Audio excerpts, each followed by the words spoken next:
Chapter 32. The Treasure Hunt, The Voice Among the Trees. Partly from the damping influence of this alarm, partly to rest Silver and the sick folk, the whole party sat down as soon as they had gained the brow of the ascent. The plateau being somewhat tilted towards the west, this spot on which we had paused commanded a wide prospect on either hand. Before us, over the treetops, we beheld the cape of the woods fringed with surf. Behind, we not only looked down upon the anchorage in Skeleton Island, but saw, clear across the spit and the eastern lowlands, a great field of open sea upon the east. Here above us rose the spyglass, here dotted with single pines, there with black with precipices. There was no sound but that of the distant breakers mounting from all round, and the chirp of countless insects in the brush. Not a man, not a sail upon the sea. The very largeness of the view increased the sense of solitude. Silver, as he sat, took certain bearings with his compass. "There are 3 tall trees," said he, "about in the right line from Skeleton Island. Spyglass shoulder, I means that lower point there. Child's play to find the stuff now. I've half a mind to dine first." "I don't feel sharp," growled Morgan. "Thinking of Flint, I think it were as done me." "Ah, well, my son, you praise your stars he's dead," said Silver. "You were an ugly devil," cried a third pirate with a shudder. "That blue in the face, too." "That was how the rum took him," added Mary. "Blue! Well, I reckon he was blue. That's a true word." Ever since they had found the skeleton and got upon this train of thought, they had spoken lower and lower, and they had almost got to whispering by now, so that the sound of their talk hardly interrupted the silence of the wood. All of a sudden, out of the middle of the trees in front of us, a thin, high, trembling voice struck up the well-known air, and words, "15 men on the dead man's chest, so ho ho, and a bottle of rum." I never have seen men more dreadfully affected than the pirates. The color went from their 6 faces like enchantment. Some leaped to their feet, some clawed hold of others. Morgan groveled on the ground. "It's Flint, by!" cried Mary. The song had stopped as suddenly as it began, broken off, you would have said, in the middle of a note, as though someone had laid his hand upon the singer's mouth, coming so far through the clear, sunny atmosphere among the green treetops. I thought it had sounded airily and sweetly, and the effect on my companions was the stranger. "Come," said Silver, struggling with his ashen lips to get the word out. "This won't do. Stand by to go about. This is a rum start, and I can't name the voice, but it's some one skylarking. Someone that's flesh and blood, and you may lay to that." His carriage had come back as he spoke, and some of the color to his face along with it. Already the others had begun to lend an ear to this encouragement, and coming a little to themselves, the same voice broke out again, not this time singing, but in a faint, distant hail that echoed yet fainter among the clefts of the spyglass. "Darby McGraw," it wailed, for that is the word that best describes the sound. "Darby McGraw! Darby McGraw!" Again and again and again, and then rising a little higher, and with an oath that I leave out. "Fetch the rum, Darby!" The buccaneers remained rooted to the ground, their eyes starting from their heads. Long after the voice had died away, they still stared in silence, dreadfully before them. "That fixes it," gasped one. "Let's go." "They was his last words," moaned Morgan. "His last words above board." Dick had his Bible out and was praying volubly. He had been well brought up, and Dick, before he came to sea and fell among bad companions. Still Silver was unconquered. I could hear his teeth rattle in his head, but he had not yet surrendered. "Nobody is in this island ever heard of Darby," he muttered. "Not one but us that's here." And then, making a great effort, "Shipmates," he cried, "I'm here to get that stuff, and I'll not be beat by man nor devil. I was never feared of Flint in his life, and by the powers, I'll face him dead. There's 700,000 pound not a quarter of a mile from here. When did e'er a gentleman of fortune show his stern to that much dollars for a boozy old seaman with a blue mug, and him dead, too?" But there was no sign of reawakening courage in his followers. Rather, indeed, of growing terror at the irreverence of his words. "Belay there, John," said Mary. "Don't you cross a sperrit." And the rest were all too terrified to reply. They would have run away, severally, had they dared, but fear kept them together and kept them close by John, as if his daring helped them. He, on his part, had pretty well fought his weakness down. Spirit! Well, maybe, he said, but there's one thing not clear to me. There was an echo. Now, no man ever seen a spirit with a shadow. Well, then, what's he doing with an echo to him? I should like to know. That ain't in nature, surely. This argument seemed weak enough to me, but you can never tell what will affect the superstitious, and to my wonder, George Murray was greatly relieved. Well, that's so, he said. You've a head upon your shoulders, John, and no mistake. 'Bout shipmates. This here crew is on a wrong tack, I do believe, and come to think of it, it was like Flint's voice, I grant you, but not just so clear away like it after all. It was like somebody else's voice. Now, it was like By the powers, Ben Gunn! Roared Silver. Aye, and it were so, cried Morgan, springing on his knees. Ben Gunn it were. It don't take much odds do it now, asked Dick. Ben Gunn's not here in the body any more than Flint, but the older hands greeted this remark with scorn. Why, nobody minds Ben Gunn, cried Murray. Dead or alive, nobody minds him. It was extraordinary how their spirits had returned and how the natural color had revived in their faces. Soon they were chatting together with intervals of listening, and not long after, hearing no further sound, they shouldered the tools and set forth again, Mary walking first with Silver's compass to keep them on the right line with Skeleton Island. He had said the truth, dead or alive, nobody minded Ben Gunn. Dick alone still held his Bible and looked around him as he went with fearful glances, but he found no sympathy. Silver even joked him on his precautions. I told you, said he. I told you had spoilt your Bible.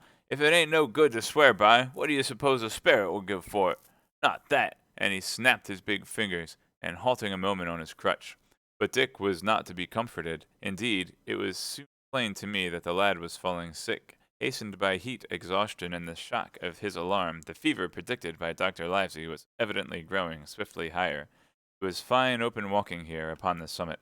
Our way lay a little downhill, for, as I have said, the plateau tilted towards the west. The pines, great and small, grew wide apart, and even between the clumps of nutmeg and azalea, wide open spaces baked in the hot sunshine. Striking, as we did, pretty near northwest across the island, we drew, on the one hand, ever nearer under the shoulders of the spyglass, and on the other, looked ever wider over the western bay where I had once tossed and trembled in the coracle. The first of the tall trees was reached, and by the bearing proved the wrong one. So, with the second, the third rose nearly 200 feet into the air above a clump of underwood, a giant of a vegetable with a red column as big as a cottage, and a wide shadow around in which a company could have maneuvered. It was conspicuous far to see, both on the sea east and west, and might have been entered as a sailing mark upon the chart.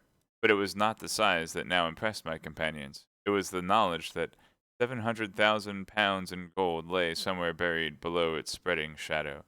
Thought of the money as they drew nearer, swallowed up their previous terrors. Their eyes burned in their heads, their feet grew speedier and lighter. Their whole soul was bound up in that fortune, the whole lifetime of extravagance and pleasure that lay waiting there for each of them. Silver hobbled, grunting on his crutch. His nostrils stood out and quivered. He cursed like a madman. When the flies settled on his hot and shiny countenance, he plucked furiously at the line that held me to him, and, from time to time, turned his eyes upon me with a deadly look. Certainly, he took no pains to hide his thoughts, and certainly I read them like print. In the immediate nearness of the gold, all else had been forgotten. Promise and the doctor's warning were both things of the past, and I could not doubt that he hoped to seize upon the treasure, find and board the Hispaniola under cover of night, cut every honest throat about that island, and sail away as he had at first intended, laden with crimes and riches. Shaken as I was with these alarms, it was hard for me to keep up with the rapid pace of the treasure hunters. Now and again I stumbled, and it was then that Silver plucked so roughly at the rope and launched at me with murderous glances. Dick, who had dropped behind us and now brought up the rear, was babbling to himself both prayers and curses as the fever kept rising. This also added to my wretchedness, and, to crown all, I was haunted by the thought of the tragedy that had once been acted on that plateau, when that ungodly buccaneer with the blue face, who had died at Savannah singing and shouting for drink, had there, with his own hand, cut down his 6 accomplices. This grove, that was now so peaceful, must then have rung with cries, I thought, and even with the thought I could believe I heard it ringing still. We were now at the margin of the thicket. "Huzzah, mates, all together!" shouted Mary, and the foremost broke into a run, and suddenly, not 10 yards farther, we beheld them stop. A low cry arose. Silver doubled his pace, digging away with the foot of his crutch like one possessed, and the next moment he and I come also to a dead halt. Before us was a great excavation, not very recent, for the sides had fallen in and grass had sprouted on the bottom. It was where this shaft of a pick broken in two, and the boards of several packing cases strewn around. On one of these boards I saw, branded with a hot iron, the name Walrus, name of Flint's ship. All was clear to probation. The cash had been found and rifled. £700,000 were gone. Chapter 33: The Fall of a Chieftain. There never was such an overturn in this world. Each of these 6 men was as though he had been struck, but with Silver the blow passed almost instantly. Every thought of his soul had been set full stretch like a racer on that money. Well, he was brought up in a single second, dead, and he kept his head, found his temper, and changed his plan before the others had time to realize the disappointment. "Jim," he whispered, "take that, and stand by for trouble," and he passed me a double-barreled pistol. At the same time, he began quietly moving northward, and in a few steps had put the hollow between us 2 and the other 5. Then he looked at me and nodded, as much as to say, "Here is a narrow corner," as indeed I thought it was.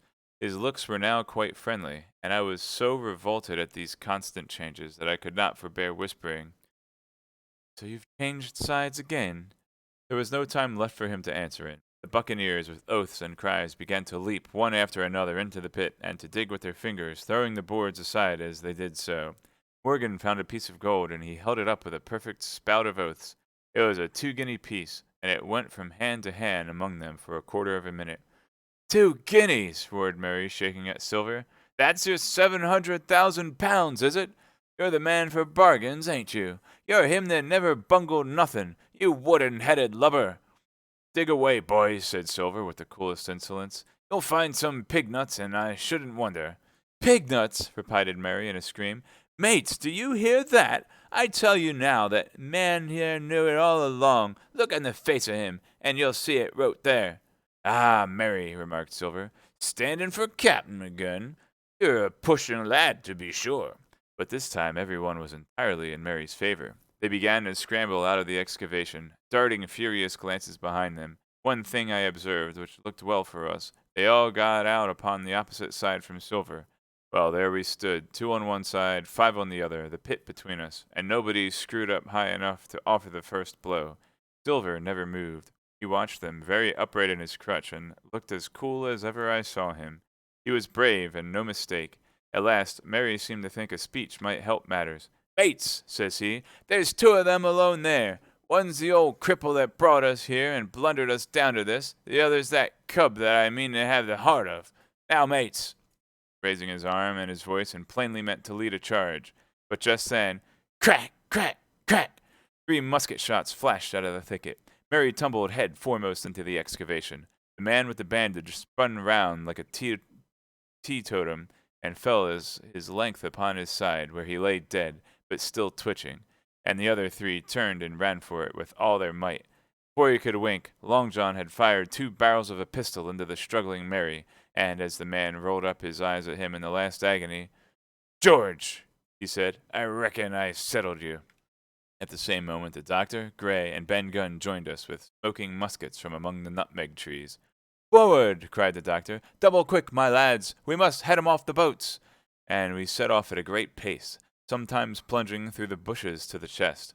I tell you, but Silver was anxious to keep up with us. The work that man went through, leaping on his crutch till the muscles of his chest were fit to burst, was work no sound man ever equaled, and so thinks the doctor. As it was, he was already 30 yards behind us and on the verge of strangling when we reached the brow of the slope. "Doctor!" he hailed. "See there, no hurry!" Sure enough, there was no hurry. In a more open part of the plateau, we could see that the survivors still running in the same direction as they had started, right for Mizzenmast Hill. We were already between them and the boats, and so we 4 sat down to breathe, while Long John, mopping his face, came slowly up with us. "Thank you kindly, doctors. You came in about the nick, I guess, from me and Hawkins. And so it's you, Ben Gunn," he added. "You're a nice one, to be sure." "I'm Ben Gunn, I am," replied the maroon, wriggling like an eel in an embarrassment. And, he added after a long pause, "How do, Mr. Silver? Pretty well, I thank ye, sir." Ben, murmured Silver. "To think as you done me." The doctor sent back Gray for one of the pickaxes deserted in their flight by the mutineers, and then, as we proceeded leisurely downhill to where the boats were laying, related in a few words what had taken place. It was a story that profoundly interested Silver, and Ben Gunn, the half-idiot maroon, was the hero from beginning to end. Ben, in his long, lonely wanderings about the island, had found the skeleton. It was he that had rifled it. He had found the treasure. He had dug it up. It was the haft of his pickaxe that lay broken in the station. He had carried it on his back in many weary journeys from the foot of the tall pine to a cave he had on the two-pointed hill at the northeast angle of the island, and there it had lain stored in safety since months before the arrival of the Hispaniola. When the doctor had wormed this secret from him on the afternoon of the attack, and when next morning he saw the anchorage deserted, he had gone to Silver, given him the chart, which was now useless, given him the stores, for Ben Gunn's cave was well supplied with goat's meat salted by himself, given anything and everything to get a chance of moving in safety from the stockade to the two-pointed hill, there to be clear of malaria and keep a guard upon the money. "As for you, Jim," he said, "it went against my heart, but I did what I thought best for those who had stood by their duty, and if you are not one of those, whose fault was it?" That morning, finding that I was to be involved in the horrid disappointment he had prepared for the mutineers, he had run all the way to the cave, and leaving the squire to guard the captain, had taken Gray and the maroon and started, making a diagonal across the island, to be at hand beside the pine.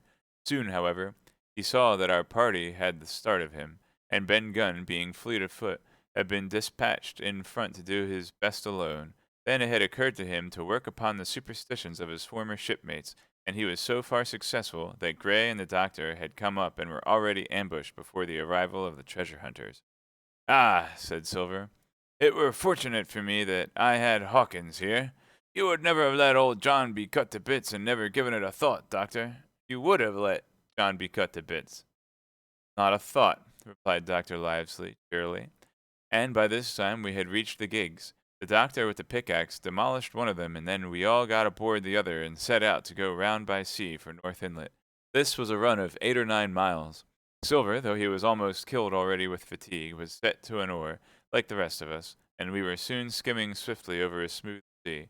Soon we passed out of the straits and doubled the southeast corner of the island, round which 4 days ago we had towed the Hispaniola. As we passed the two-pointed hill, we could see the black mouth of Ben Gunn's cave, and a figure standing by it, leaning on a musket. It was the squire, and we waved a handkerchief and gave him 3 cheers, in which the voice of Silver joined as heartily as any. 3 miles farther, just inside the mouth of North Inlet, that we should meet but the Hispaniola cruising by herself. The last flood had lifted her, and there been much wind or a strong tide current, as in the southern anchorage, we should never have found her more or found her stranded beyond help. As it was, there was little amiss, beyond the wreck of the mainsail. Another anchor was got ready, and dropped in 1.5 fathoms of water. We all pulled around again to Rum Cove, the nearest point for Ben Gunn's treasure house, and then Gray, single-handed, returned with the gig to the Hispaniola, where he was to pass the night on guard. A gentle slope ran up from the beach to the entrance of the cave. At the top the squire met us. Me, he was cordial and kind, saying nothing of my escapade, either in the way of blame or praise. At Silver's polite salute, he somewhat flushed. "John Silver," he said, "you're a prodigious villain and impostor, a monstrous impostor, sir. I am told I am not to prosecute you. Well, then, I will not. But the dead men, sir, hang about your neck like millstones." "Thank you kindly, sir," replied Long John, again saluting. "I dare you to thank me," cried the squire. "It is a gross dereliction of my duty. Stand back." And thereupon we all entered the cave. It was a large, airy place with a little spring and a pool of clear water, overhung with ferns. The floor was sand. Before a big fire lay Captain Smollett, and in a far corner, only duskily flickered over by the blaze, I beheld great heaps of coin in quadrilaterals built of bars of gold. That was Flint's treasure that we had come so far to seek, and that had cost already the lives of 17 men from the Hispaniola. How many it had cost in the amassing! What blood and sorrow! What good ships scuttled on the deep! What brave men walking the plank blindfold! What shot of cannon! What shame and lies and cruelty! Perhaps no man alive could tell. Yet There were still 3 upon that island, Silver, and old Morgan, and Ben Gunn, who had each taken his share in these crimes, as each had hoped in vain to share in the reward. "Come in, Jim," said the captain. "You're a good boy in your line, Jim, but I don't think you and me'll go to sea again. You're too much of the born favorite for me. Is that you, John Silver? What brings you here, man?" "Come back to my duty, sir," returned Silver. "Ah," said the captain, and that was all he said. What a supper I had of it that night with all my friends around me, and what a meal it was, with Ben Gunn's salted goat and some delicacies and a bottle of old wine from the Hispaniola. Never, I am sure, were people gayer or happier.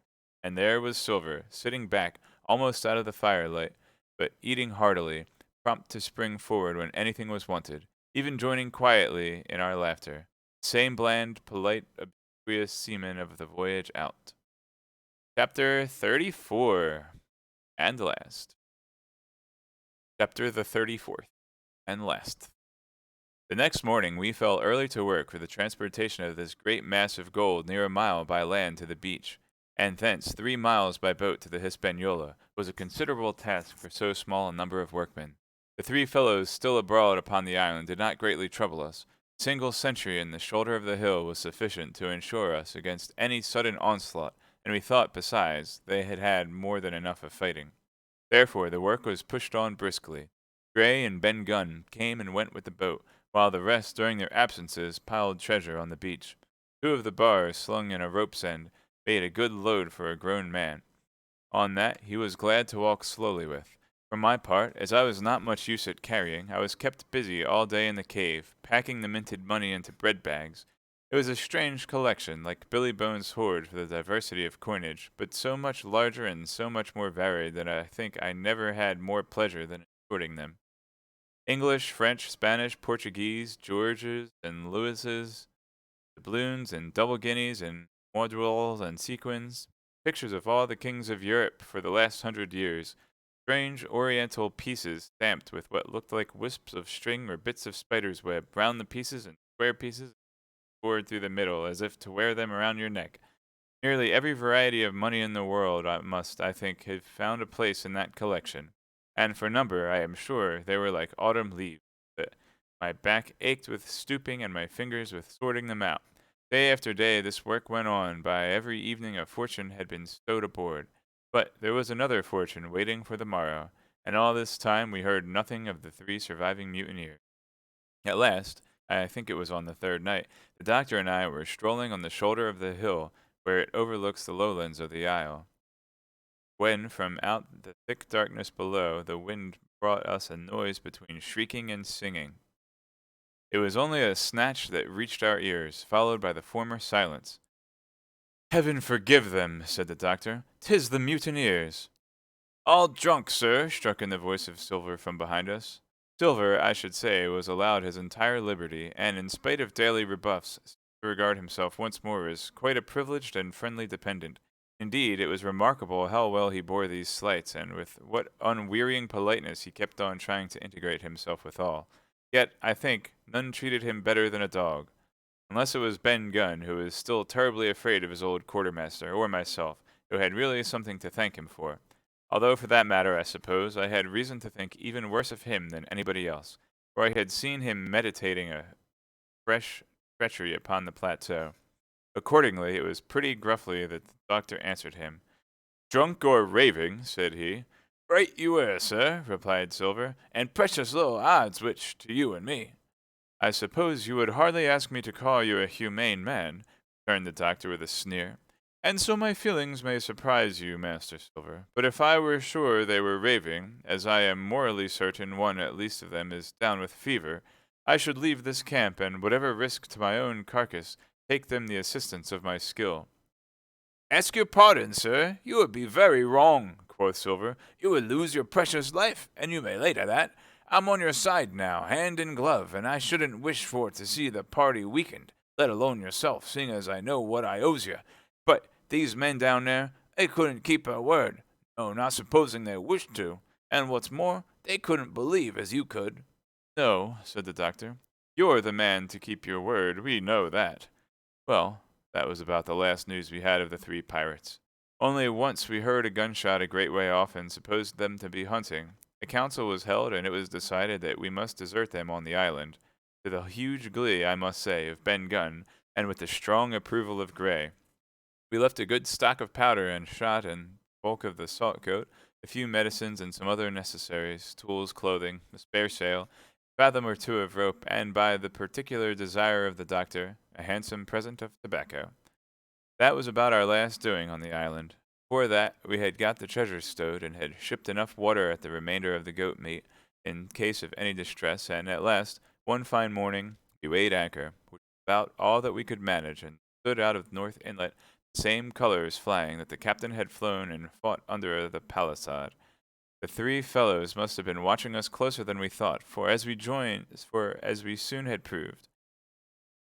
For, coming through the Narrows, we had to lie very near the southern point, and there we saw all three of them kneeling together on a spit of sand, with their arms raised in supplication. It went to all our hearts, I think, to leave them in that wretched state, but we could not risk another mutiny, and to take them home for the gibbet would have been a cruel sort of kindness. The doctor hailed them and told them of the stores we had left, and where they were to find them. But they continued to call us by name and appeal to us, for God's sake, to be merciful and not leave them to die in such a place. At last, seeing the ship still bore on her course and was now swiftly drawing out of earshot, one of them, I know not which it was, leapt to his feet with a hoarse cry, whipped his musket to his shoulder, and sent a shot whistling over Silver's head and through the mainsail. After that, we kept under cover of the bulwarks, and when next I looked out, they had disappeared from the spit, and the spit itself had almost melted out of sight in the growing distance. That was, at least, the end of that, and before noon, in my inexpressible joy, the highest rock of Treasure Island had sunk into the blue round of sea. We were so short of men that every one on board had to bear a hand, only the captain lying on the mattress in the stern and giving his orders, for though greatly recovered, he was still in want of quiet. We laid her head for the nearest port in Spanish America, where we could not risk the voyage home without fresh hands, and as it was, with what baffling winds and a couple of fresh gales, we were all worn out before we reached it. It was just at sundown when we cast anchor in the most beautiful landlocked gulf, and were immediately surrounded by shore boats full of people of all races and sizes, selling fruits and vegetables and offering to die for bits of money. The sight of so many good humored faces, especially all of them, the taste. Oh my gosh. Oh boy. The taste of the tropical fruits and, above all, the lights that began to shine in the town made a most charming contrast to our dark and bloody sojourn on the island, and the doctor and the squire, taking me along with them, went ashore to pass the early part of the night. Here they met the captain of an English man of war, fell in talk with him, went on board his ship, and in short had so agreeable a time that day was breaking when we came alongside the Hispaniola. Ben Gunn was on deck alone, and as soon as we came on board, he began with wonderful contortions to make us a confession. Silver was gone. The maroon had connived at his escape in a shore boat some hours ago, and he now assured us he had only done so to preserve our lives, which would certainly have been forfeit if that man with the one leg had stayed aboard. But this was not all. The sea cook had not gone empty-handed. He had cut through a bulkhead unobserved, and had removed one of the sacks of coin worth perhaps 300 or 400 guineas to help him on his further wanderings. I think we were all pleased to be so cheaply quit of him. Well, to make a long story short, we got a few hands on board, made a good cruise home, and the Hispaniola reached Bristol just as Mr. Blandley was beginning to think of fitting out her consort. 5 men only of those who had sailed returned with her. Drink and the devil had done for the rest, with vengeance, although, to be sure, we were not quite so bad a case as the other ship they sang about. With 1 man of her crew alive, what put to sea with 75? All of us had an ample share of the treasure, and used it wisely or foolishly, according to our natures. Captain Smollett is now retired from the sea. Gray not only saved his money, but, being suddenly smit with the desire to rise, also studied his profession, and he is now mate and part owner of a fine full-rigged ship, married besides, and the father of a family. As for Ben Gunn, he got £1,000 which he spent or lost in 3 weeks, or, to be more exact, in 19 days, for he was back begging on the 20th. Then he was given a lodge to keep, exactly as he had feared upon the island, and he still lives, a great favorite, though something of a butt, the country boys, and a notable singer in church on Sundays and saints' days. Of Silver we have heard no more. That formidable seafaring man with one leg has at least last gone clean out of my life, but I dare say he met his old friend, and perhaps still lives in comfort with her and Captain Flint. It is to be hoped so, I suppose, for his chances of comfort in another world are very small. The bar, silver, and the arms still lie, for all that I know, where Flint buried them, and, certainly, they shall lie there for me. Oxen and wain ropes would not bring me back again to that accursed island, and the worst dreams that ever I have are when I hear the surf booming about its coasts or start upright in bed with the sharp voices of Captain Flint still ringing in my ears. Pieces of eight! Pieces of eight!